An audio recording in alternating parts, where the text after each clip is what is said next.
Hello friends, तो आज की हमारी स्टोरी इमोशनल होने के साथ साथ मोटिवेटिंग भी है। तो मूवी के शुरू में हम एक लड़के को देखते हैं जिसे मूवी में कोई नाम नहीं दिया गया है और इसीलिए हम उस लड़के को बॉय कहकर बुलाएंगे। बॉय असल में एक गार्डनर एस्ट्रोनॉट है जो अपने स्पेसशिप में अलग अलग प्लांट्स उगा रहा है। तभी अचानक वहाँ एक अलार्म बजने लगता है और बॉय देखता है कि एक एस्ट्रॉइड सीधा उसी के शिप की ओर आ रहा है। वो इससे बचने के लिए कुछ नहीं कर पाता और एस्ट्रॉइड से टकराकर उसका शिप क्रैश हो जाता है। पता चलता है कि वो एक अनजान प्लेनेट पर आ गया है जहाँ लाइफ का नामो निशान नहीं है और वहाँ की धरती भी एकदम बंजर है।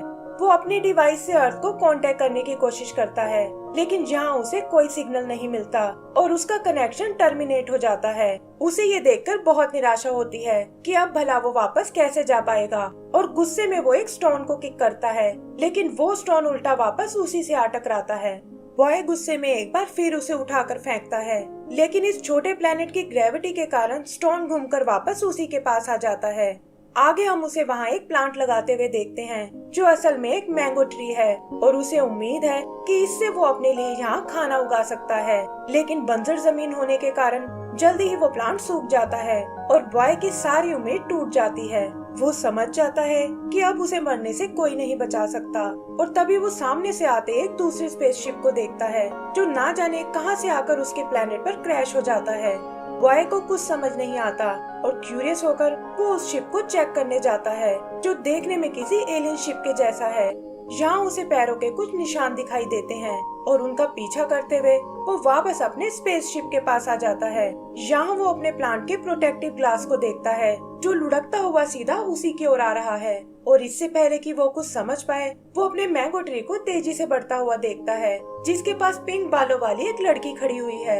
हैरान होकर वो उसके और करीब जाता है और देखता है कि वो लड़की अपनी पावर से ट्री में जान डाल रही है। उसे अपनी आंखों पर बिल्कुल विश्वास नहीं होता और तभी वो एलियन लड़की पलटकर उसी की ओर देखती है जिसके फीचर्स काफी हद तक इंसानों से मिलते हैं और वो बॉय को देखते ही ब्लश करने लगती है। तो बॉय की तरह इस लड़की का भी कोई नाम नहीं है तो हम इसे ब्लश ही कहकर बुलाएंगे।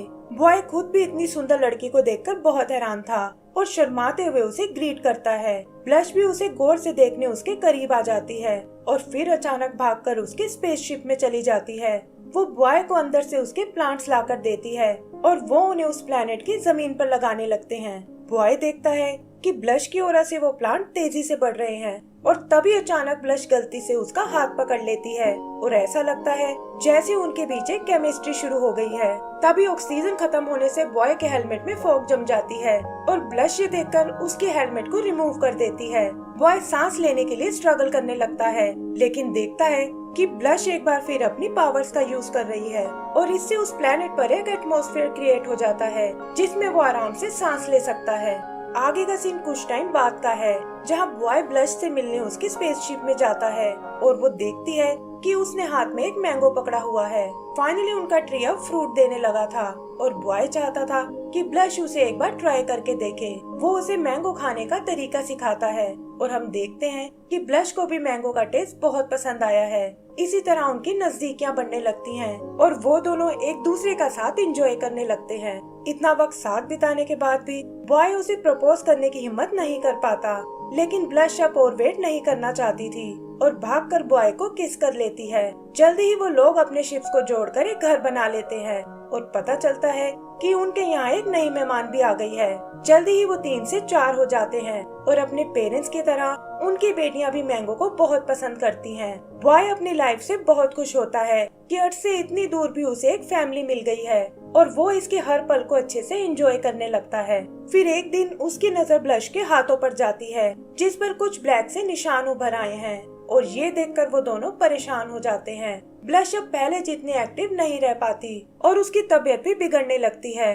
बॉय उसकी बहुत केयर करता है और ब्लश भी अपनी बेटियों के सामने नॉर्मल बिहेव करती है लेकिन अंदर से वो दोनों ही जानते हैं कि उसके पास ज्यादा वक्त नहीं बचा है और ये सोचकर बॉय को बहुत दुख होता है। ब्लश की तबीयत के साथ साथ प्लेनेट की हालत भी बिगड़ने लगती है और वो पहले की तरह बेजान होने लगता है। उनका मैंगो ट्री भी पूरी तरह सूख जाता है क्योंकि अब ब्लश उसे अपनी पावर नहीं दे सकती और फिर फाइनली वो उन्हें छोड़कर चली जाती है। बॉय आखिरी बार उसे हग करता है और देखता है कि वो एनर्जी में बदलकर स्पेस में गायब हो गई है। ये देखकर उसका दिल टूट जाता है और हम उसे सुबह सुबह कर रोते हुए देखते हैं। तभी अचानक उसका दम घुटने लगता है, क्योंकि अब ब्लश की पावर उसे प्रोटेक्ट नहीं कर सकती थी। उसे लगता है कि शायद उसका भी आखिरी वक्त आ गया है और धीरे धीरे उसकी आंखें बंद हो जाती हैं। फिर अचानक कुछ देर बाद वो होश में आता है और देखता है कि उसकी बेटियां उससे लिपट कर रो रही हैं, जिनमें से ठीक वैसा ही ऑरा निकल रहा है जैसा कि ब्लश के पास था। और बॉय भी रोते हुए उन्हें गले से लगा लेता है। पता चलता है कि उसकी बेटियों का ऑरा भी एकदम मैजिकल है, जिससे मैंगो ट्री में फिर से जान आ गई है और वो प्लेनेट भी पहले की तरह हरा भरा हो गया है। बॉय अपनी बेटियों के साथ लाइफ को फिर से जीने लगता है, क्योंकि वो समझ गया था कि उसके साथ साथ उसकी बेटियों की लाइफ भी जुड़ी हुई है। कुछ दिन बाद उन्हें एक एलियन पेट मिलता है और वो उसका नाम मैंगो रख देते हैं। इसी तरह उनकी लाइफ अच्छे से बीत रही थी और तभी एक दिन वो एक दूसरी स्पेसशिप को वहाँ क्रैश होते हुए देखते हैं। वो सब भागकर उसे चेक करने जाते हैं और हम देखते हैं कि बॉय एक बार फिर ब्लश करने लगा है। और इसी के साथ हमारी ये मूवी खत्म हो जाती है। तो दोस्तों, ये मूवी असल में एक रियल स्टोरी पर बेस्ड है, जो इस मूवी के डायरेक्टर ने अपनी वाइफ की मेमोरी में बनाई थी। उम्मीद करती हूँ आपको ये पसंद आई होगी। तो प्लीज हमें लाइक एंड सब्सक्राइब करना ना भूलें। Thank you.